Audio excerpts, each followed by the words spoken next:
राष्ट्रीय स्वयंसेवक संघ के सर कार्यवाह दत्तात्रेय होसबोले ने कहा है कि देश में जनसंख्या विस्फोट चिंताजनक है और इसीलिए इस विषय पर समग्रता से और एकात्मकता से विचार करने की जरूरत है और जनसंख्या को लेकर एक नीति बनाने की जरूरत है। उन्होंने कहा कि देश के संसाधन सीमित हैं और इस पर देश में जन जागरण और प्रबंधन की भी आवश्यकता है। ये पहला मौका नहीं है। आपको याद होगा दशहरे के मौके पर जो संबोधन किया था मोहन भागवत ने, उस वक्त भी उन्होंने जनसंख्या को लेकर एक नीति बनाने की बात की थी। तब भी उन्होंने जनसंख्या के असंतुलन की बात की थी। आज एक बार फिर से आरएसएस की तरफ से यही मुद्दा फिर उठाया गया है। इस बार दत्तात्रेय होसबोले ने यह बात कही है, जनसंख्या को बोझ न समझें, लेकिन जनसंख्या का संतुलन जरूरी है। जनसंख्या पर एक समग्र नीति बननी जरूरी है। समान नीति होनी चाहिए जो सब पर लागू हो, किसी को इसमें छूट ना हो। सोचना ये होगा। ये अपने घर के पास सिर्फ देसी मुर्गियों को पाल कर हर साल 6 लाख कमा रहे हैं। आप भी ये करना चाहते हो तो फ्रीडम ऐप को अभी डाउनलोड कीजिए। कि देश आने वाले वर्षों में कितने लोगों को खिला सकता है, ये बातें दोहराई गई हैं। यही बातें दशहरे के मौके पर विजयादशमी का जो कार्यक्रम संघ का होता है, जहां संघ प्रमुख संबोधन भी करते हैं, वहां भी ये बातें कही गई थी। आज एक बार फिर से यही बात की गई। तो बढ़ती जनसंख्या को लेकर आरएसएस ने एक बार फिर से चिंता जताई है। मोहन भागवत ने भी कहा था विजयादशमी के मौके पर कि जनसंख्या को लेकर एक समान नीति होनी चाहिए। दत्तात्रेय होसबोले भी कह रहे हैं कि एक समग्र नीति की जरूरत है। असदुद्दीन ओवैसी ने इस पर तब भी पलटवार किया था और कहा था कि ये मुसलमानों के खिलाफ बात की जा रही है। ये जनसंख्या को लेकर नीति की बजाय मुसलमानों को टारगेट करने की एक कोशिश है संघ की।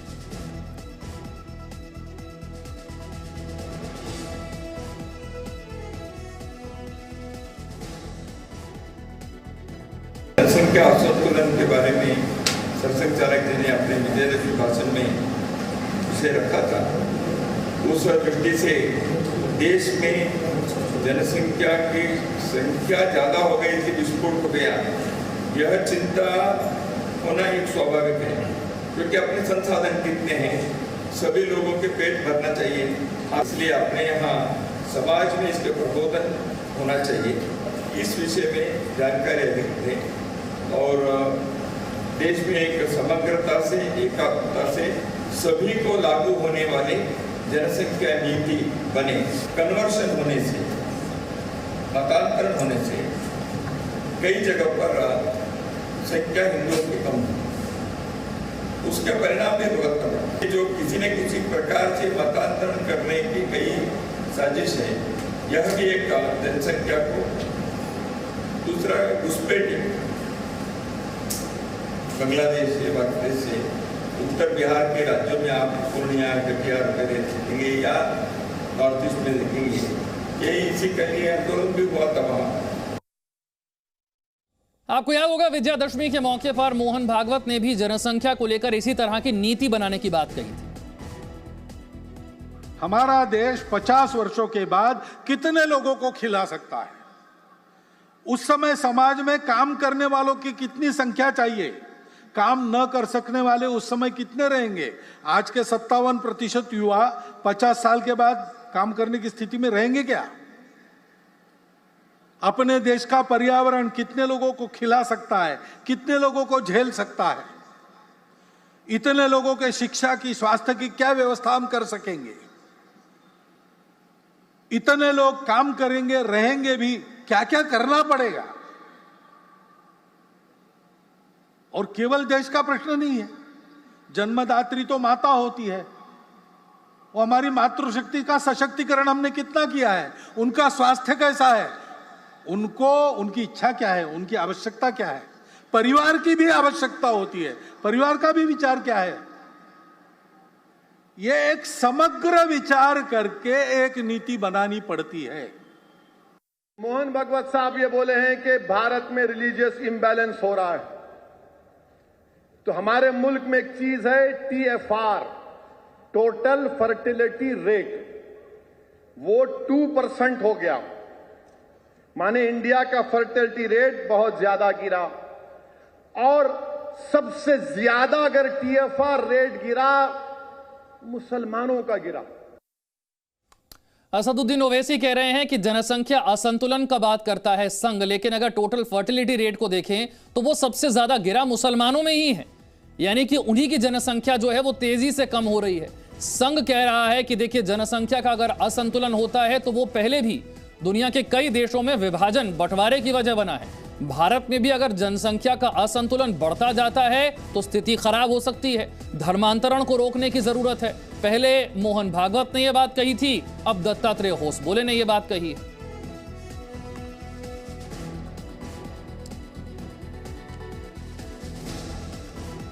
तो आइए देखते हैं जनसंख्या को लेकर किस तरह के बयान दिए जा रहे हैं और उनका जवाब क्या दिया जा रहा है, तर्क क्या है। जनसंख्या नियंत्रण कानून लागू करने से अब तक तो सरकार ने इनकार ही किया। दिसंबर 2020 जनसंख्या नियंत्रण कानून को लेकर केंद्र सरकार ने इनकार किया था। स्वास्थ्य मंत्रालय ने सुप्रीम कोर्ट में बाकायदा यह हलफनामा देकर कहा था कि इस तरह के कानून का कोई विचार नहीं है। सुप्रीम कोर्ट में कहा था कि परिवार नियोजन थोपने के हम खिलाफ हैं। केंद्र सरकार इसको थोपने के खिलाफ है, यह बात कही थी। परिवार नियोजन स्वैच्छिक कार्यक्रम, यह अनिवार्य नहीं है, स्वैच्छिक है, अपनी इच्छा से हो, यह सरकार का मत था। बच्चों के जन्म की संख्या तय करना नुकसानदायक है, यह केंद्र सरकार का स्टैंड है।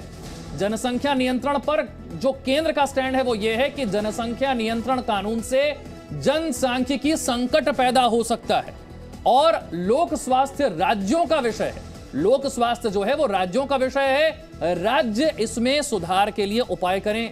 लोग स्व प्रेरणा से परिवार नियोजन करें, केंद्र सरकार नहीं करेगी, यह सरकार का काम नहीं है। ये लोग अपनी इच्छा से करें, स्वेच्छा से करें, और अगर इससे आगे बढ़ना है तो फिर राज्य सरकार अपनी तरफ से कदम उठाए। केंद्र ने साफ कर दिया था कि वो इसे लेकर कोई कानून बनाने वाला नहीं है। लेकिन समाजवादी पार्टी के सांसद जो हैं शफीकुर रहमान बर्क, उन्होंने कहा था बच्चे पैदा होना ये तो अल्लाह का कानून है। जहाँ तक औलाद पैदा करने का ताल्लुक है, इसका ताल्लुक इंसान से यहाँ ज़ाती तौर पर नहीं है, इसका भी अल्लाह से ताल्लुक है, अल्लाह ताला से। अल्लाह ताला जो बच्चा पैदा करता है उसके लिए उसका रिस्क साथ में भेजता है उसका। जहाँ तक औलाद पैदा करने का ताल्लुक है, इसका ताल्लुक इंसान से यहाँ ज़ाती तौर पर नहीं है, इसका भी अल्लाह से ताल्लुक है, अल्लाह ताला से। अल्लाह ताला जो बच्चा पैदा करता है उसके लिए उसका रिस्क साथ में भेजता है उसका। जहाँ तक औलाद पैदा करने का ताल्लुक है, इसका ताल्लुक इंसान से यहाँ ज़ाती तौर पर नहीं है, इसका भी अल्लाह से ताल्लुक है, अल्लाह ताला से। अल्लाह ताला जो बच्चा पैदा करता है उसके लिए उसका रिस्क साथ में भेजता है उसका। जहाँ तक औलाद पैदा। तो जनसंख्या असंतुलन हुआ तो क्या बट जाएगा देश, क्योंकि संघ की तरफ से 2 बार इस तरह के बयान हाल ही में दिए जा चुके हैं। विजयादशमी पर मोहन भागवत और कल इसी तरह का एक बयान दत्तात्रेय होसबोले की तरफ से दिया गया है। बढ़ती जनसंख्या को लेकर आरएसएस ने एक बार फिर चिंता जताई है। दत्तात्रेय होसबोले कह रहे हैं कि जनसंख्या को लेकर एक समग्र नीति बनाने की जरूरत है। मोहन भागवत पहले कह चुके हैं एक ऐसी नीति बने जो सबके लिए हो, सबके लिए बराबर हो, सब पर बराबरी से लागू भी हो। असदुद्दीन ओवैसी कहते हैं कि जब जब ऐसी बात होती है ये मुसलमानों के खिलाफ नफरती एजेंडा ही चलाने वाली बात है। ये उन्हें टारगेट करने के लिए कहा जाता है बार बार, क्योंकि वो बात करते हैं फर्टिलिटी रेट की। वो कहते हैं अगर फर्टिलिटी रेट को देखिए तो मुसलमानों में सबसे तेजी से गिरा है, तो फिर हमारी आबादी तो तेजी से नहीं बढ़ रही, तो फिर जनसंख्या असंतुलन के नाम पर बार बार मुसलमानों को टारगेट क्यों कर रहे हैं?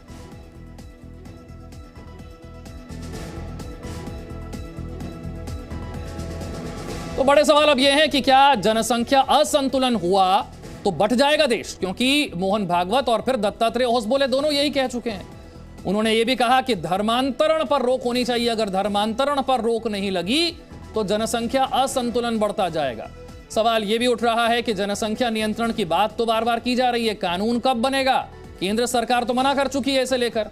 जनसंख्या पर संघ की क्या सुनेगी सरकार, क्योंकि दिसंबर 2020 का स्टैंड है कि केंद्र सरकार ने कहा था हम कानून नहीं बनाएंगे। पॉपुलेशन कंट्रोल को लेकर पॉलिसी कब आएगी? क्या आएगी भी? क्या राज्य सरकार अपनी तरफ से कोई कदम उठाएगी, या फिर जैसा केंद्र सरकार ने कहा स्वेच्छा से करें, परिवार अपने आप अपनी इच्छा से इसे करें? इसे लेकर केंद्र सरकार नहीं बताएगी कि किस परिवार में कितने बच्चे हों।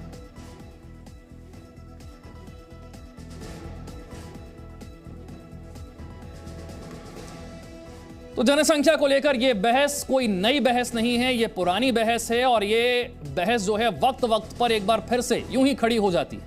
इस बार विजयादशमी के मौके पर पहले मोहन भागवत ने कहा और अब जो कल कार्यक्रम हो रहा है संघ का, उस कार्यक्रम में दत्तात्रेय होसबोले ने भी यही बात की कि नीति ऐसी होनी चाहिए जो समग्र नीति हो, एक ऐसी नीति होनी चाहिए जो सबसे सलाह मशवरे के साथ हो, जो सब पर लागू हो, एक ऐसी नीति जिससे किसी को कोई दिक्कत ना हो, जिसमें कहीं किसी को यह ना लगे कि उन्हें टारगेट किया जा रहा है। लेकिन जनसंख्या विस्फोट से समस्याएं क्या हैं ये हम सब जानते हैं, लेकिन इसे बार बार दोहराने की जरूरत है क्योंकि आपको समझना होगा बढ़ती जनसंख्या से क्या क्या हो रहा है। खाद्यान्न की कमी हो रही है, प्रति व्यक्ति जो आय है वो घट रही है, इंफ्रास्ट्रक्चर पर बढ़ती जनसंख्या से दबाव बढ़ रहा है, प्रदूषण बढ़ रहा है। ये आप देख ही रहे हैं कि प्रदूषण किस तेजी के साथ बढ़ रहा है।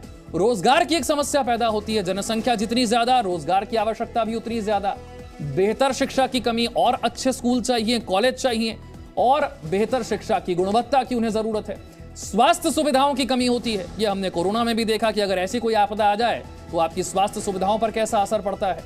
तो ये वो सारी समस्याएं हैं जो बढ़ती जनसंख्या के साथ आती हैं। क्षेत्रफल कितना है भारत का? 32.8 लाख वर्ग किलोमीटर, और दुनिया के क्षेत्रफल को अगर हम देखें तो भारत का होता है 2.4%।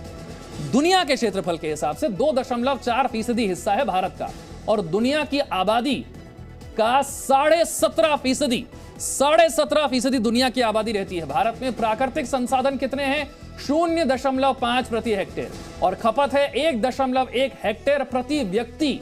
यह हमारी खपत है। कितने हमारे पास प्राकृतिक संसाधन हैं यह बताता है कि भारत पर बढ़ती हुई जनसंख्या का दबाव कितना ज्यादा है।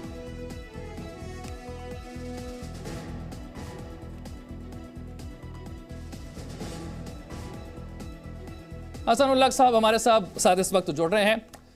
हसन साहब, आपको लगता है कि जिस तरह से जनसंख्या बढ़ रही है, जो समस्याएं अभी हमने गिनवाई और केंद्र सरकार का स्टैंड भी आपको पता है, यह बड़ी समस्या है और इसे किसी धर्म के चश्मे से देखे बिना इस तरीके से देखा जाना चाहिए कि एक नीति ऐसी हो जो समग्र हो, जो सब पर बराबरी से लागू हो, और एक ऐसी नीति हो जिसमें किसी को कोई ऐतराज ना हो।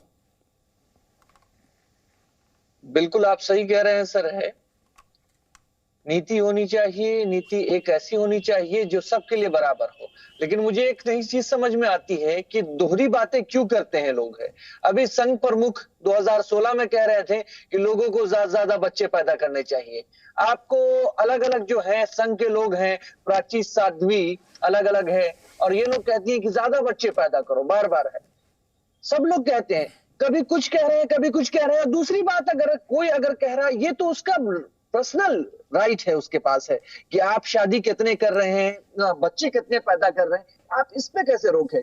जनसंख्या नियंत्रण की बात जहां तक हुई, मैं कहता हूं अगर है, इसको लोग जो है कैसे आप देख रहे हैं। आप है इसको आप देखें कि भाई देश में उन्नति होगी, लोगों को और विकास होगा, लोगों के पास आपके पास मैन पावर होगा, लेकिन नहीं देख रहे हैं इस तरीके से। आप है आपको इस तरीके से देखने की जरूरत है। आप तो फ्री शिक्षा दे नहीं पा रहे हैं, आप जो है रोजगार दे नहीं पा रहे हैं, तो आप जनसंख्या नियंत्रण की कैसे बातें कर रहे हैं। आप लाइए कि हम भाई युवाओं को रोजगार देंगे, हम लोग जो है बीच में कह रहे हैं कि लोगों को हम जो है बेहतर शिक्षा व्यवस्था फ्री ऑफ कॉस्ट देंगे, जो बाहर दूसरे देशों में जैसे मिलता है, उस तरीके से लाइए। आप है लोग मानेंगे देश के। लेकिन आप जिस तरीके से सोच रख के आप कह रहे हैं कि हम ऐसा करना चाहिए, कभी कुछ कहते हैं, कभी कुछ कहते हैं। संघ कैसे कौन होता है ये बोलने वाला? मोहन भागवत कौन होते हैं ये बोलने वाले? ये तो डिसीजन लेगा सरकार, लेगी। हम आप कौन होते हैं ये बोलने वाले? फला होना चाहिए, ये होना चाहिए। तो मोहन भागवत ने नीति थोड़ी ना बना दी है, उन्होंने तो सवाल ही उठाया है ना। सवाल ही तो पूछा। भारत का तो कोई भी नागरिक सवाल पूछ सकता है। आप भी पूछ सकते हैं, मैं भी पूछ सकता हूं, वैसे मोहन भागवत भी पूछ सकते हैं। सवाल उठाना अलग सी बात है, लेकिन सवाल उठा के कहना कि इम्प्लीमेंटेशन करना ये चाहिए वो चाहिए, मैं सवाल उठा सकता हूं। मैं कहां कह रहा हूं कि सवाल नहीं है। तो कोई भारत का नागरिक सुझाव भी नहीं दे सकता, आप ऐसा मानते हैं? 2016 में यही बात कह रहे हैं कि जनसंख्या और बढ़नी चाहिए, हिंदू समाज के लोगों को और बच्चे पैदा करना चाहिए, इस तरह की बातें कर रहे हैं।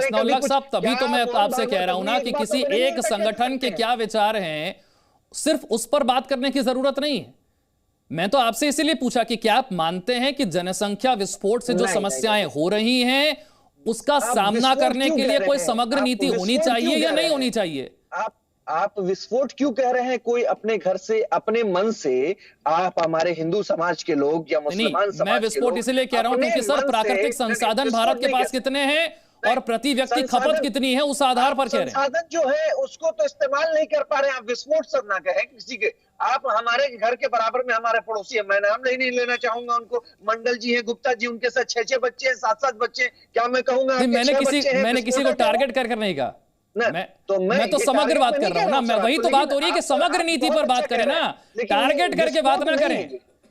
जिस बात का आरोप आप उन पर लगा रहे हैं वही बात तो आप भी कर रहे हैं, आप भी तो टारगेट करके बात कर रहे हैं ना। आप देखिए, जनसंख्या विस्फोट आप जो कहा आपने है, ये विस्फोट नहीं है सर। सबसे पहले है आप अपने मन से, कोई मियां बीवी आपस में मिल रहे हैं, ताल्लुकात बन रहे हैं उनके, तो वो अपने आपसी सहमति से बच्चे पैदा कर रहे हैं, वो उनकी सोच है। आप कैसे कह सकते हैं कि आप कितने बच्चे पैदा कीजिए, कितने बच्चे नहीं पैदा कीजिए? उनको खुद समझ है कि उन पे अंदर है कि क्या समझ है उनके अंदर, खुद समझ है कि कितने बच्चे पैदा। मेरा सवाल फिर आपसे संक्षेप में यही है, जनसंख्या को लेकर नीति होनी चाहिए या नहीं होनी चाहिए? बिल्कुल नहीं होनी चाहिए। अच्छा। नीति होनी चाहिए शिक्षा व्यवस्था को लेके, नीति होनी चाहिए आपको रोजगार को लेके। नीति तो पहले रोजगार पे बनाइए आप है। 16 करोड़ युवाओं को रोजगार तो दे दीजिए, उसकी नीति तो बना रही है। कितने बार संघ प्रमुख ने कहा कि 16 करोड़ युवाओं को रोजगार 8 साल में मिलना चाहिए? उस पर क्यों नहीं बोल रहे? उस पर बोले मोहन भागवत, उनके कलेजा को हम देखें कि कितना है उनके अंदर कलेजा। मोहन भागवत बोले कि 16,000 युवाओं को रोजगार कब मिलेगा? मुसलमानों को मत दीजिए, हमारे हिंदू भाइयों को दीजिए 16 करोड़ रोजगार। ये अपने घर के पास सिर्फ देसी मुर्गियों को पाल कर हर साल 6 लाख कमा रहे हैं। आप भी ये करना चाहते हो तो फ्रीडम ऐप को अभी डाउनलोड कीजिए।